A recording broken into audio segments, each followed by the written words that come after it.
Nickal has nothing but praise for Khamzat Chimaev even though they could be on a collision course in the Ultimate Fighting Championship. Chimaev made a case for middleweight title contention with a first-round submission win over Robert Whittaker at UFC 308 last month. The undefeated Chechen-born Swede has relied on his elite grappling during his rise to prominence, but Nickal, a former three-time NCAA Division I champion, could be the answer to Chimaev's suffocating style.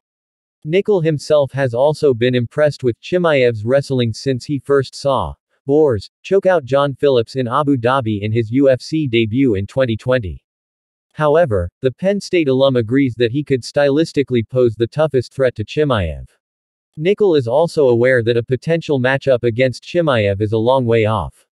"I've been super impressed with him I think since the very first time I watched him fight," Nickal told Submission Radio. Which was his first fight in the UFC over COVID in Abu Dhabi, that I thought that this guy is exceptional.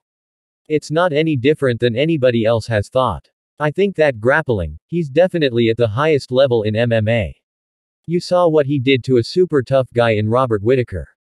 So you can't take that away from him. And I feel like, yeah, a lot of people have said that when you look at matchups, that I'm probably the only guy that could really match him in that department. And I think that hopefully, eventually that's a fight that we'll see. I got a lot of work to do.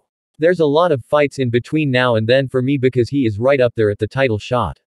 Nickal's first step towards making it to the rankings would be to beat Paul Craig at UFC 309 on Saturday in their main card matchup at the Madison Square Garden in New York.